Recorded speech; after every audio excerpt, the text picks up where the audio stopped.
Today I just wanted to talk to everybody about really increasing the chances of detecting attackers early on when they're in your environment by taking advantage of some of the characteristics of those attacks and planting resources in Active Directory. Just a little bit about me. I'm a tester at Black Hills. I've got I hold the SANS STI MSISE degree. I have lots of GX certs, hardware enthusiast. I've built or been involved in a lot of the labs at Wild West Hackfest, and I do love hunting and fishing.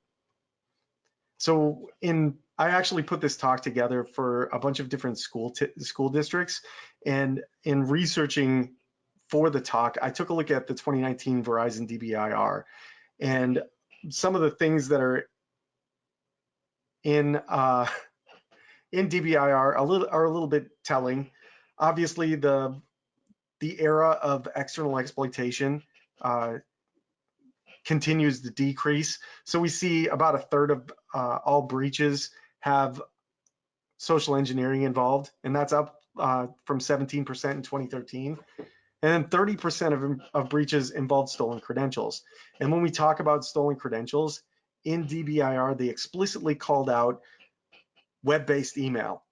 So most of those are web-based attacks against email portals, whether hosted on-site with Exchange OA or in the cloud with resources like Office 365 or Gmail.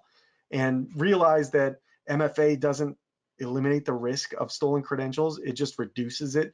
Obviously, we can use tools like CredSniper or Evil Engine X to clone the login page, phish your users, and then get credentials that way. And even if you have MFA enabled, once we have those cookies for the authenticated site, we tend to get access to the internal network or the ability to get access to the internal network through that email portal. The last thing that was kind of telling in the report is that 56% of breaches still took more than a month to discover after initial compromise. And what I'd like to focus on is those last two bullets, really. One of the attacks that we're going to talk about is password spraying, and we're going to look at a way to try to detect that password spraying attack early using nothing more than accounts in Active Directory. But the idea is overall, we want to reduce the amount of time it takes to identify a breach by hopefully catching the attacker early in their methodology by taking advantage of things that they're going to be looking for. So first and foremost, how do we do this?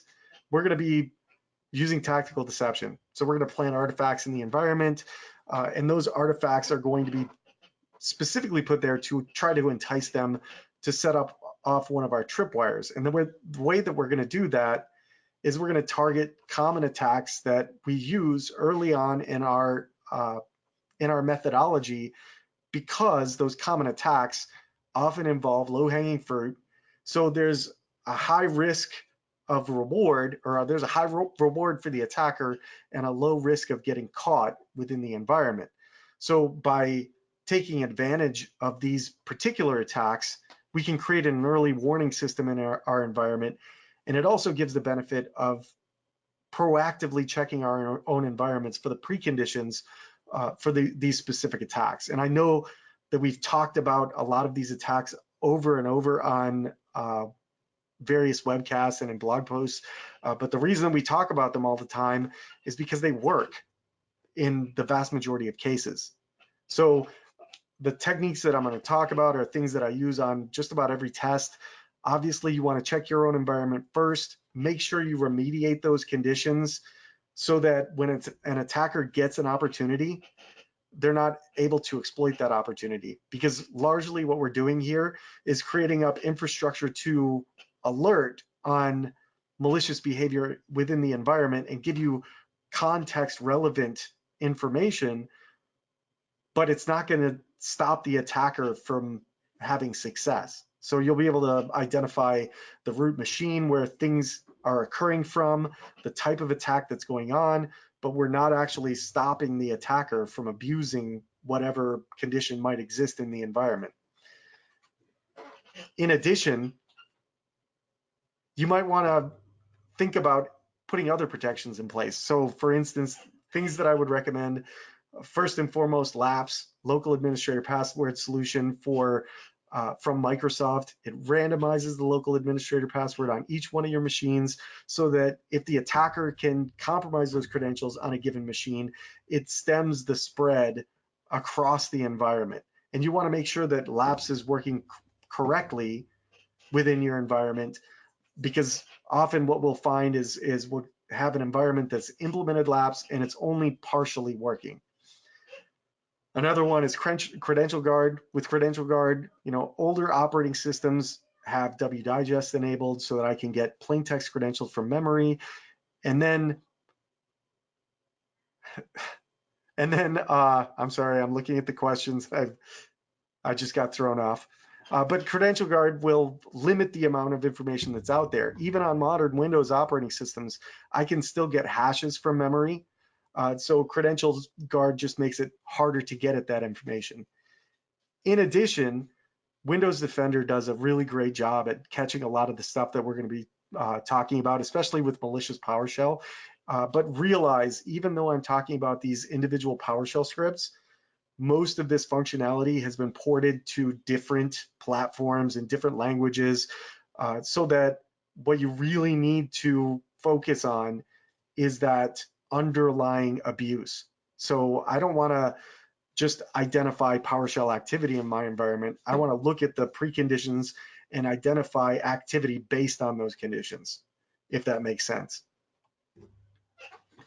So the first thing that we're really interested in is creating resources in Active Directory for the deceptions that we're going to set up for each one of those attacks.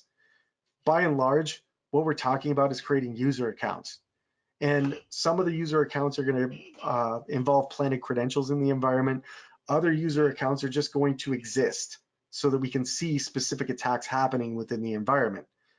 So some things that I would consider for planted credentials and planted user accounts: create a single account for each individual ruse or attack that you're trying to identify.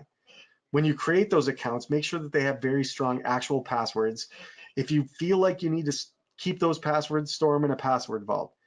Really, unless you're looking to blend in with the rest of the user accounts in your environment, you don't really need to keep these passwords. If you set password never expires on the account, it's very unlikely that I'm going to look for that attribute, and I'm still going to interact with those accounts. In addition, you want to have believable planted credentials. So maybe use common weak password generation techniques. So season and year, month and year, maybe the name of the service in leet speak, some variation on your company name, but you want it to be something that the attacker is going to believe is a valid password. Then you want to have believable attributes. So a lot of times when I see honey resources in an environment, I don't ever interact with them because they don't have believable attributes. If the account's disabled, I'm not going to mess with it. If user account control is set to something weird, I'm not going to mess with it. If I look at the account and I see weird group membership, like I'm only a member of domain users, that's not really useful for me as an attacker to escalate privilege or increase my access to the environment. So the chances that I'm going to use it are much smaller. So with those user accounts, you want to also make sure they're in what looks like legitimate groups. There's two strategies that you can really use here. I can use the legitimate groups in my environment, or I can see dummy groups. If I'm using legitimate groups and my accounts have strong passwords and I'm auditing authentication success and failure for each one of those accounts, do I really need to worry about those accounts being in legitimate groups outside of management of that infrastructure? I probably don't. So in most cases, what I'd recommend is using legitimate groups, because you get all of that infrastructure that comes with it. You get the other group members, you get access to real resources, and if anybody ever tries to use the account, then you're going to get an alert. So if you try to use dummy groups, make sure that you're using the same naming convention as your legitimate groups. Target the groups to the purpose of the user account. So specifically, you make them a member of a specific department, make the groups look legitimate for that department, and then just don't assign any resources to the groups.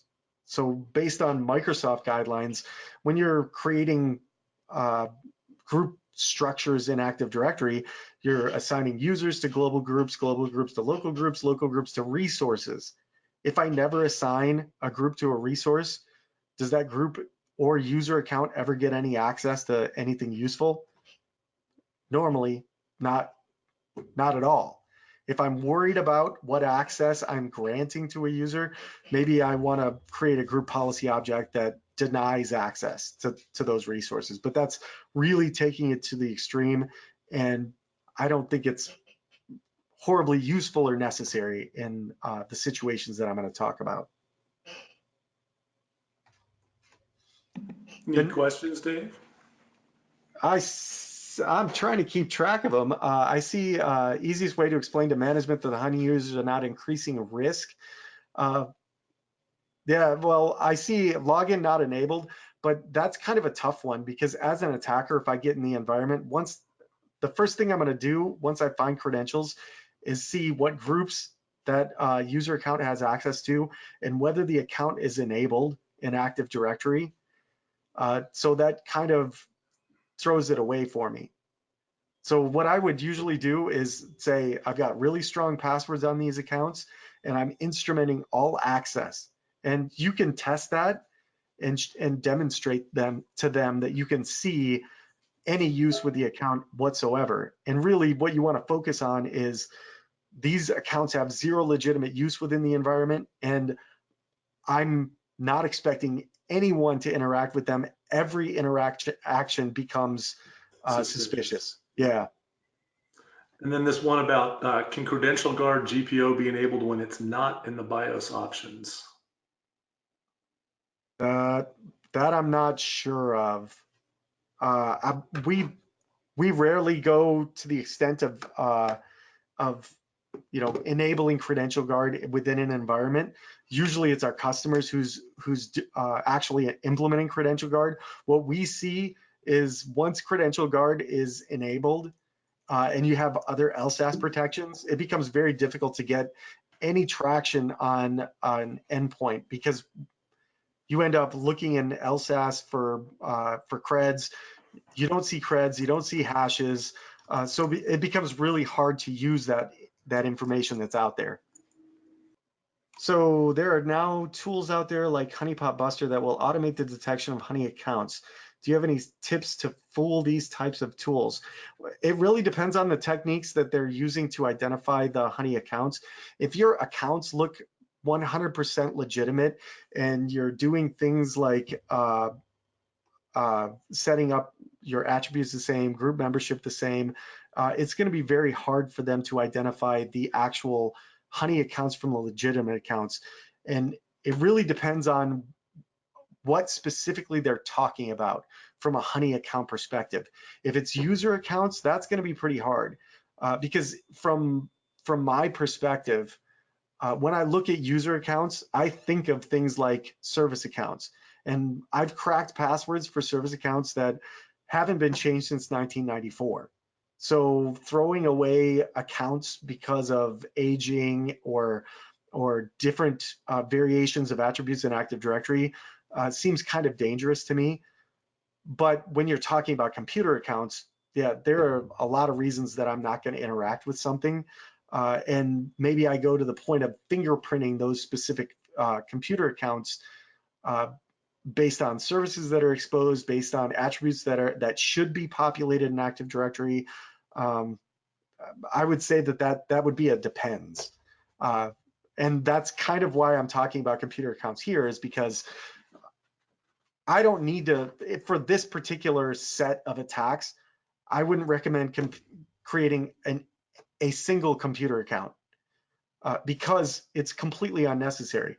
But what I've seen is in organizations where I'm testing that have honeypots, they create computer accounts, and then at the end of the engagement, they say, hey, we've got these honeypots out there, and we noticed that you didn't interact with any of them.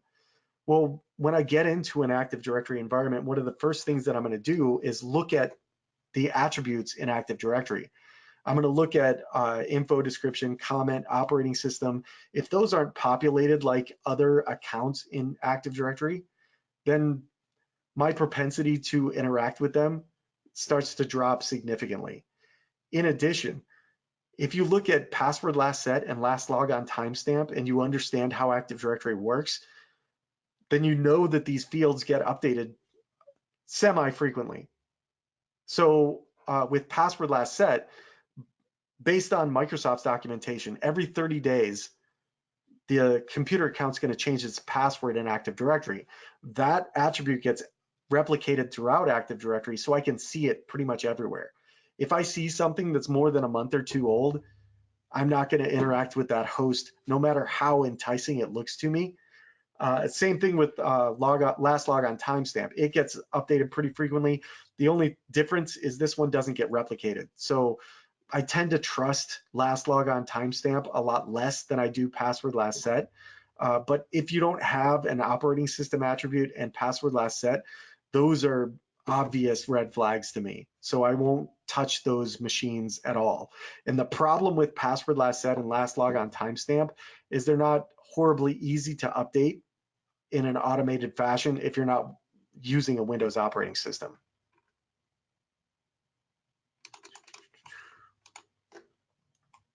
So bottom line for all of this is that creativity is king. Obviously, you know your environment better than anyone else. So the first thing you should do is identify the critical resources in your environment, the critical information. Wherever those crown jewels are, build accounts with those resources in mind. So think about your group membership, what OUs or your user accounts are in. Identify how you would expect an attacker to get to those resources, what locations they would have to come through, and then overall try to make it manageable. So maybe I create a new department in my organization. I create all my honey resources in that department, create a group structure for that, create organizational units, and then I create a whole ecosystem of deception. And as we talk about individual attacks, if an attack surfaces that is based on Active Directory, it's likely that you're going to be able to use these types of resources and extend the functionality so that you can identify different attacks as they appear. So I've got a new question. Do you know if dumping LSAS using direct system calls can bypass CredDefense? Example, I think I've got a blog post. That one, I'm not sure. I know that we've used internal monologue to perform SMB handshakes in memory, and it has worked well. That we've bypassed EDR using internal monologue to get hashes, but they're not straight NTLM hashes. They're at best net NTLM v1. So the next thing I'm going to talk about is tools, and really we're talking about one tool in this case. The slide deck has one additional attack in it, but I had to kind of strip it out for time's sake. I think if Jason is going to post the slides, it's going to be in there. The tool that I would recommend specifically because we're going to talk about multicast DNS poisoning is ResponderGuard. And I recently rewrote ResponderGuard, and we're going to talk about that when we talk about multicast DNS. But other capabilities you should consider in CredDefense Toolkit are password auditing and password filtering implementation. So if you have even a strong password policy, but you allow users to create crappy passwords, that's a problem. So at the very least, having the password filter functionality of CredDefense Toolkit is a plus, because I can keep people from using, season and year, month and year, variations on my company name. And I can also use it to audit my passwords to identify when password reuse is in effect, or when people are using those horrible passwords in my environment. Hey, Dave. Yes. How much does the longer passwords reduce the crappy password problem in your view? So when we get to like, we use 16 and 24. Yeah, I think once you get to 16 and 24, things get much more difficult. But I think the atomicity of the password is going to change as we get longer and longer. Right now, the atom in a password is a character. Maybe it becomes a word at some point. I know that Kent has been working on using Project Gutenberg to crack passwords using word combinations from commonly published novels. So I think at some point we're going to go that way as we abandon complexity, and we may have to revisit it in the future. Sure. But I think the real issue is guessable passwords Right. once an attacker's on the inside of the network. So we want to try to eliminate those. Cool. So in addition to the default functionality that's offered by CredDefense Toolkit, I've been working on a honey resource generation script. So essentially, it's an XML file that you can use to generate all of these accounts for each individual attack purpose. And you just feed it to a PowerShell script. It creates all the resources for you, outputs anything that you need to plant in your environment with variation in those resources so that they're not easily identified. But it also will work with CredDefense Event Parser. So I can set up event forwarding so that I'm getting all of the authentication success and failure messages and all of the events that are associated with kerberoasting and the custom events that I'm going to talk about. And then CredDefense Event Parser will generate context relevant alerts for each one of the attacks so that you can see it. So the last thing on the slide is event forwarding. There's a blog post by Derek Banks about setting up event forwarding if you don't have a SIM, and I would definitely recommend taking a look at it. It'll get you at least the ability to detect all of the attacks that we're going to talk about here. So next, we're going to get into the attacks, and the general flow for each one of the attacks is I'm going to talk about the attack and its salient characteristics. Then I'm going to discuss the attack itself and discuss what we're going to use as the deception strategy. So the first attack we're going to talk about is reconnaissance. And once I get into a Windows Active Directory environment, I spend a lot of time looking around to kind of get my bearings. And I'm going to look for a bunch of different things. If anybody's familiar with PowerUp and Get GPP Password and PowerView, these are all PowerShell automated scripts to identify weaknesses in the environment that are essentially low-hanging fruit in the form of, in most cases, credentials. So I'll look for unattended installation files in C, Windows Panther. If those have credentials, I may use those credentials. I'll check out the sysvol share, and I am going to look for GPP, even though it has been kind of defunct since 2014. We do find it on occasion, and it's always useful when we find it. I'm also going to look at your logon scripts. So I'll download all of your scripts, look at every net use statement, check and see if there's any credential usage in there, identify any binaries that you planted out there, maybe run strings on them, identify credentials in those, and potentially use those as well. I'm a huge fan of Active Directory Explorer. So it allows me to view the Active Directory schema in the same way that Active Directory users and computers presents it to an administrator. And I'll look at those attributes and see if I can find credentials there. And then finally, I'll look in file shares. So the first deception that we're going to talk about is unattended installation files. Normally, what I see when I look at an unattended installation file in a modern Windows environment is the bottom graphic, where the password has asterisk sensitive data deleted. There's no reason that has to be like this. As a defender, one of the things that I might want to do is take this unattended installation file, plant credentials in it, use a user account specific to this purpose with strong password, believable attributes, believable group membership, and then drop it on every machine in my environment. Now, when an attacker checks my unattended installation file, finds my credentials, and tries to use them, on the back end, I'm instrumenting all of my authentication success and failure messages and looking specifically for this user account.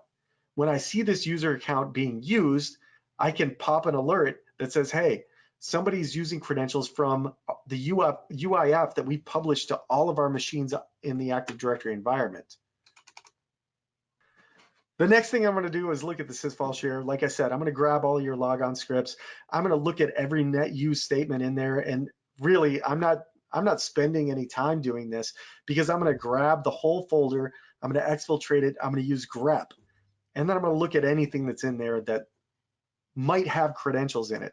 So instead of just leaving that for an attacker to find, or as a deception strategy, maybe what I can do is grab one of my logon scripts, create a backup copy of it.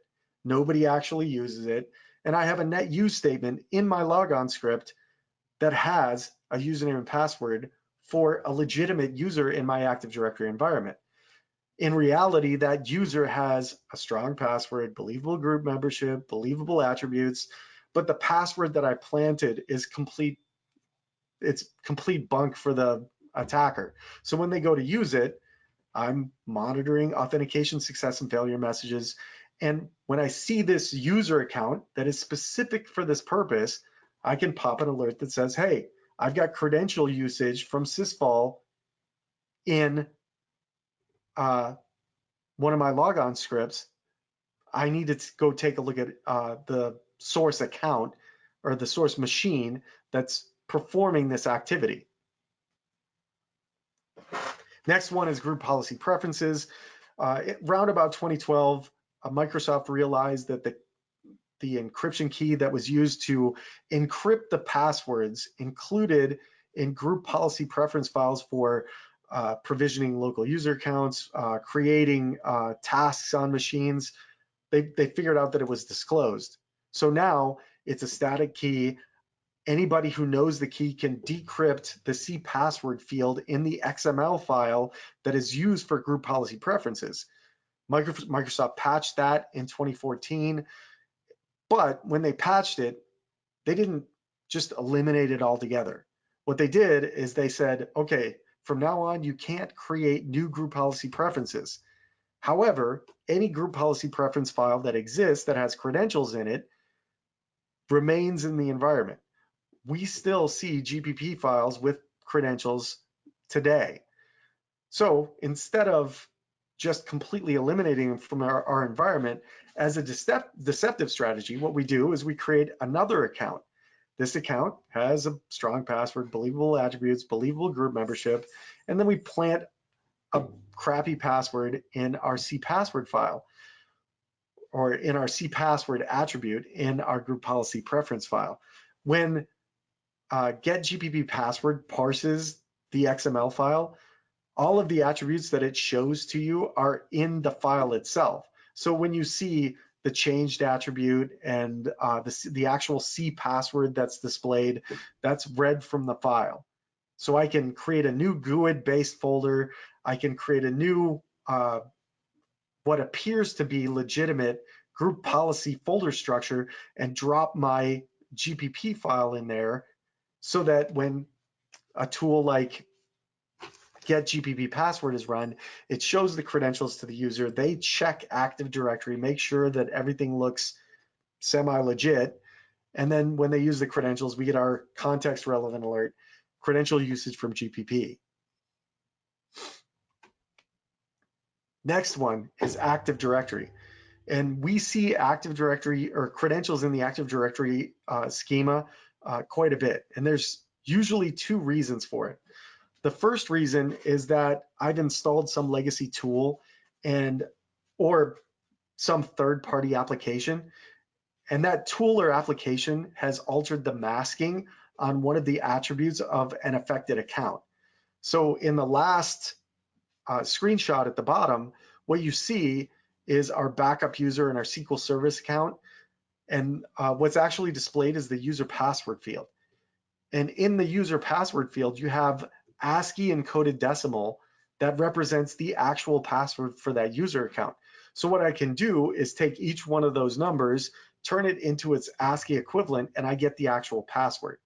Oftentimes when we find these, the user is either high privileged in the context of the entire domain, or they have administrative privileges on the target server where that service is running. So that's extremely dangerous. So I want to make sure that when I'm auditing my environment, I check for those sorts of things. In addition, the other thing that we see is administrators have this notion that if a user doesn't have access to Active Directory users and computers, then they can't read the attributes in Active Directory, which is completely false.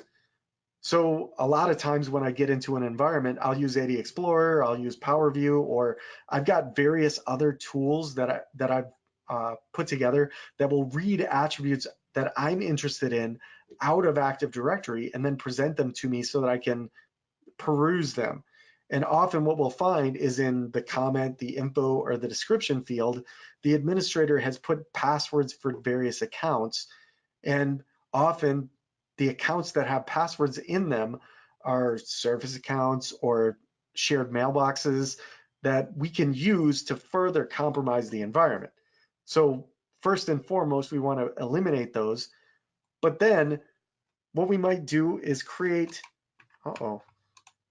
our own accounts specific to this purpose that do the exact same thing that we've talked about with the other reconnaissance steps.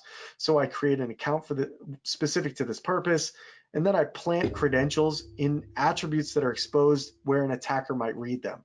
What I would recommend is using comment, info, or description because they're easy to update.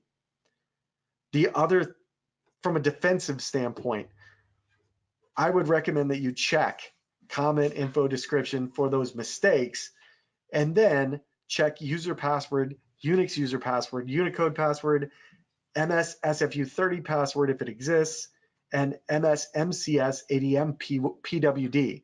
That last one is where the lapse password is stored. And we found environments where unwittingly the lapse password is actually exposed because someone changed the NTFS permissions on the attribute itself. The last place that I would think about from a defensive standpoint where I would plant credentials for reconnaissance is file shares. And you can get very complex with this, but what I would start with is the common map network drives. As tools have become more mature and they see at large enumeration, I've tended to pull back from that. And what I'll do is I'll grab the map network drive policy, and then I'll grab the logon scripts from the sysfile share, and I'll look at where map network drives are being used within the environment. And I'll start with the common ones because users can write information there, obviously.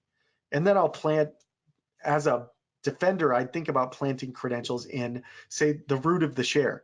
In the root of the share, I probably don't want to plant something obvious like a passwords.txt, but what I might do is create a binary that has a username and password embedded in it, compile that, and drop it in the root of the share so that if an attacker sees that binary there, they may be apt to pull it off and decompile it and discover the credentials.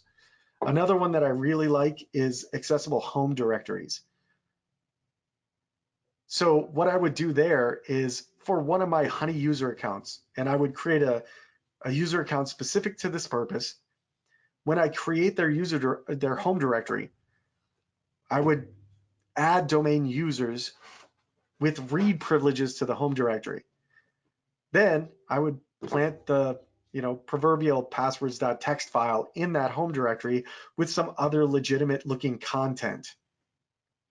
Then when the attacker attempts to enumerate home directories, which often what I'll do is I'll look at Active Directory, I'll look at the home directory attribute, identify where those shares are being hosted, and then I'll try to mount the root of the share. if I can get to the root of that share, I'll do a search for index.dat or thumbs.db. If I see any entries, I know that those shares are accessible to me, and then I'll poke around in them. And often we'll find passwords.docx or passwords.txt. So if you plant a file in that directory structure, it's likely that an attacker is going to find it at some point, try to use those credentials, and tip you off. The last one that I would look at is IT related folders. And essentially what I would recommend is I almost universally look for things like web.config files that have credentials in them. So I would grab a project on GitHub that has technology that I'm using, plant legitimate credentials in the web.config file, create an account specific to that purpose with strong password, believable username or believable group membership, believable attributes, and then monitor for any usage of that account.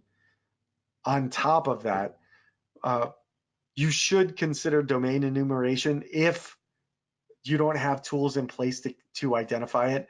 So a lot of organizations that we test have the ability to threshold alert. So if I connect to, say, 10 resources that I've never connected to prior to, or maybe within the last 30 days, then I generate an alert and say, hey, this is suspicious behavior. Somebody might have hijacked this account. If you don't have those sort of protections in place, then you want to make sure that you consider those. So plant enticing computer accounts, those computer accounts should have vulnerable operating systems in the operating system attribute, and then try to entice the attacker to interact with those. Hey, Dave. Yep. We got a question here. Pretty good one, I think. With move to the cloud, and particularly O365 Azure AD, many orgs sync to Azure AD. Identity is then in two places. I wonder what the parallel recommendations are for Azure AD honey counts and credential protection, especially not sync to built-in administration roles and their members. That's a great question. I know that Mike Felch is doing a lot of research with Azure, but if you're instrumenting authentication success and failure, both locally in your on-prem Active Directory and doing the same in Azure, a lot of these detections are probably going to be useful in both environments. So the next attack that we're going to talk about is password spraying. And we talked about, so for those that aren't aware, in password spraying, mechanically, what I'm going to do is try to enumerate the password policy if I can, or at least make a best guess. Because what I want to do is avoid account lockout and try to avoid tipping my hand to the organization that I'm attacking. Then I'm going to generate a list of user accounts. And internally, this is very easy because I can do it from Active Directory itself. Externally, I can use tools like LinkedIn to gather employee first names and last names, and then generate usernames based on those first names and last names. Once I have what I believe are useful usernames, I'm going to guess one password for the entire population. And the chances that somebody's going to have the password that I'm guessing tend to get pretty high if you don't have a strong password policy set for your organization. And one thing to realize is that we can use multiple interfaces for doing password spraying. So I can use SMB, I can use Exchange, both locally on the local network and through interfaces like Outlook Web Access or Office 365 or ADFS, or I can use Link, and I can even, so if you enumerate all of the web interfaces that are exposed to the internet and you find one that challenges for NTLM authentication, it's likely that you're going to be able to do password or perform password spraying against that interface as well. So I want to minimize those as much as possible. And anything that's exposed to the internet, I want two-factor authentication on. So in order to identify password spraying, what we can do is create an additional set of Honey user accounts. But in this case, maybe I want to create a bunch of dummy user accounts. Same criteria as before, strong passwords, believable group membership, believable attributes, so that they don't get omitted from the password spray. If I'm worried about external password spraying, or at least identifying it, I can seed LinkedIn profiles with all of these usernames and password, or these fake user names, so that the attacker has a pretty good chance of generating a username based on one of my fake user accounts or fake profiles. And then I set strong passwords on all of the accounts, and I monitor for any kind of logon attempt.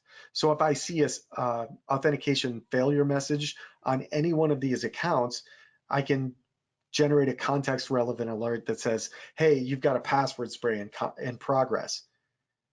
Now, the one issue with password spraying is that I'm trying to password spray the entire environment. So any of the other accounts that we generated are going to get a logon as well. So when I'm getting alerts for password spraying, I'm also going to get alerts for pretty much everything else that I've planted in the environment. So there's a question about how many accounts we typically password spray against at once. It really depends on the environment.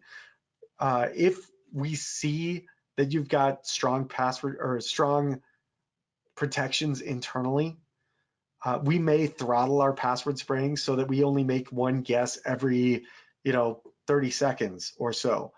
But what we're going to do is try to spray the entire environment, because the chances that somebody's going to use one of those weak passwords are going to go up the more users we're actually spraying against. And notice in the top graphic, I just used the phonetic alphabet to create all of my users. Obviously, this is going to be an indicator, but it gives you an idea that, maybe I want to create 26 user accounts, monitor them all, and then whenever I see any one of those user accounts appear in an 4625 event, I throw my alert saying, hey, somebody's password spraying us. And I can identify the source machine that those authentication requests are coming from, and then isolate it from the network and go into full IR mode. Next, we have kerberoasting. So in kerberoasting, I take advantage of services that I want to locate using Kerberoast, have service principal names published in Active Directory. So what I do is I query the domain controller for those service principal names, and then for every user account that has a service principal name, I request a TGS ticket. The TGS ticket has enough information in it to recover the plain text password for the account using password cracking. So in this case, unless you've got really good protections in place, there's a very low risk of detection and a very high reward, because most of these accounts are going to be service account related. So I've got elevated privileges either on the target machine or in Active Directory itself. And this detection here is straight out of CredDefense Toolkit. So instead of just generating a Honey user account and hoping somebody tries to use it, I generate my Honey user account, I create an SPN and associate it with that account using setSPN.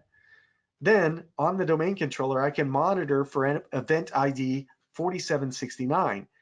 Anytime that event ID pops up with one of my Honey user accounts, I can generate a context relevant alert that says, hey, somebody's trying to kerberoast in our environment.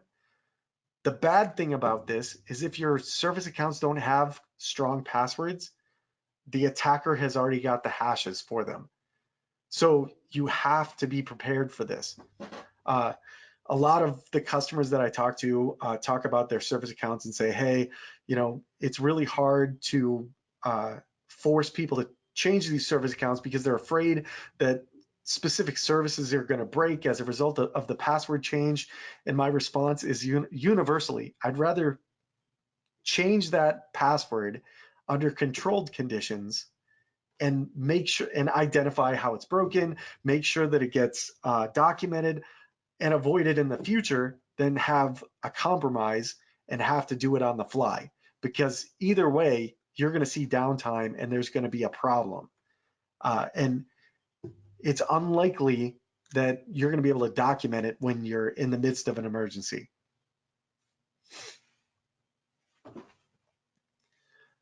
Next, we have multicast DNS poisoning. And in Windows default configuration, what happens is when primary DNS fails, standard DNS, I automatically default to LLMNR, so link local multicast name resolution, or NBNS, net BIOS name service, to do name resolution on my local subnet. So when primary DNS fails, what happens is my machine shouts out on my subnet and says, hey, does anybody know the IP address for this host name that I can't resolve using traditional DNS? Anybody who responds wins. That service resolves the name using that IP address, and then the poison machine connects to whatever service is on the other end. Typically, we exploit this using Inve or Responder. And once I've got a spoofer running, I also set up services running in the background, and I can do things like credential harvest or SMB relay if SMB signing is disabled. So with an SMB relay, what I do is I lie to another machine on the network. When it tries to connect to me, I challenge for authentication. Then I relay that authentication to a third party where that user is suspected to have elevated privileges. Now I can execute commands on that third party system without ever having known credentials for the account that I've just compromised.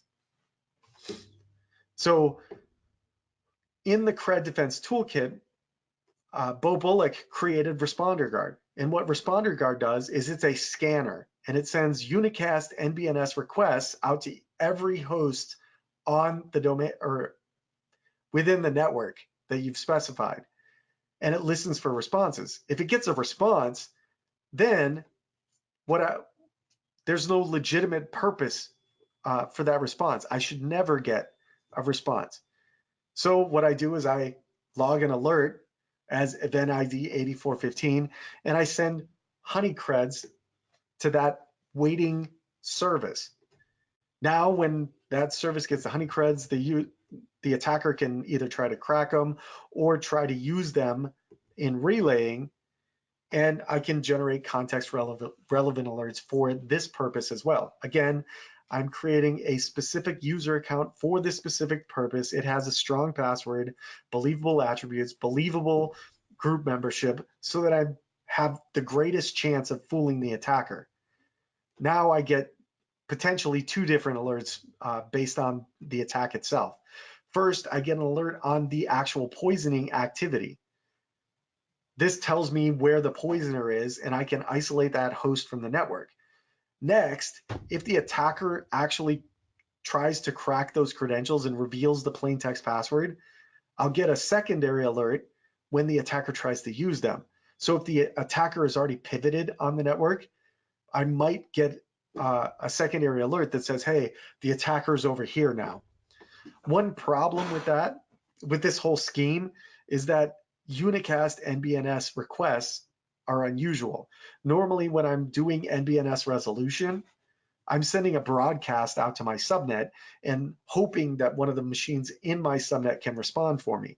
So Inve has created an evade RG, so evade responder guard option, that looks specifically for those unicast IP addresses in the source field, or I'm sorry, in the destination field. If it sees an NBNS request that isn't a broadcast, then it just completely ignores it. What I did is over the last couple of weeks, I've rewritten ResponderGuard to include ResponderGuard Agent. And what ResponderGuard Agent does is it sends legitimate broadcast and multicast requests, and you can specify any combination of NBNS, LLMNR, or MDNS, and it works exactly like ResponderGuard. So if I send out my requests on the subnet, if I get any kind of response, then I'm going to generate an alert. I'm going to send honey creds if I'm configured to do so. And then use of those honey creds would also generate an alert. And because it's a PowerShell script, I can deploy it via GPO. So I can set up my GPO so it's targeting individual machines on different subnets and then get it running, and set up event forwarding so that I get those events that are generated by ResponderGuard itself. There's another slide at the beginning in the tools section that talks about PowerShell honeyport. It's a script that works. It's a PowerShell script that you can use to create a listening honeyport on a Windows machine on any arbitrary port. You can give it a whitelist. That whitelist will identify legitimate machines that are going to connect to it. So for instance, maybe I want to whitelist my vulnerability scanner. And then whenever it gets any interaction whatsoever, it'll generate an alert on the machine that you can forward and then instrument on the back end to look for malicious activity. One of the other scripts that I was thinking about when I was putting this presentation together was PowerUp SQL. And by default, when you run PowerUp SQL, one of the primary uses for it is going to be enumeration of Active Directory. So just like all of the kerberoasting tools focus on those service principal names, one of the primary uses for PowerUp SQL is to search Active Directory using service principal name, then check accessibility of that target SQL server, and then once I know that a SQL server is accessible to me, I can evaluate for configuration errors. So I can see if XP_command shell is enabled. I can see if I'm running as DBA, and I can enable those tools that might make it easier for me to compromise the underlying host or exfil information from the SQL database. So in this case, what I want to do is I want to create another honey account, believable attributes, strong password, believable group membership, and then assign an SPN to my honey account. With my SPN, I want to make sure that it has the MS SQL SVC prefix on it. When PowerUp SQL enumerates the SQL servers from Active Directory, it's looking for this prefix.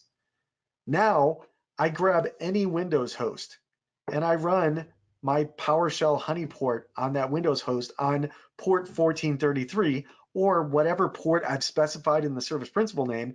And when I run get SQL connection test threaded using PowerUp SQL, it's going to connect to that machine and generate an alert for me. Now I get an alert saying, hey, somebody has probed my honeyport that isn't in the whitelist, and it's probably SQL Server enumeration inside of my target environment. So that was the last attack that I wanted to talk about. And really, I'm hoping that if you decide to implement these deceptions, they're going to reduce the mean time to detection within your environment. Obviously, all of this stuff that we've talked about is zero cost. Really, when you think about it, all we've created is a bunch of user accounts with really good passwords, assign them to groups, and then we don't ever touch those usernames in the future. We hope that the attacker is going to touch them based on the artifacts that we've planted in our environment. So we've created an early warning system. If you're interested in other types of offensive countermeasures, you should definitely check out the actual book written by John and others. They have really great techniques that you can use to make your environment less attractive to an attacker. My tongue is just twisting up here at the end. You need a rest, Dave. Yeah, I need something. One of the questions out there was about, are there multiple honey systems or is this just the accounts? And the answer is you plant things throughout your environment. So obviously all these accounts are on an Active Directory. You might have ones on standalone hosts. We've got that one thing that does that expands out your web on your web server, right? Or when you start scanning it, it just spider webs out to infinity, ties their scanner up and allows you to alert on that because it's hitting it. I mean, that book is full of different tips and tricks and places to lay traps. Yeah, and the nice thing about what we've talked about here is it's all based on accounts that are zero cost in Active Directory. So what I wanted to consider as I was putting this together were the default attacks that we all try to execute within the environment.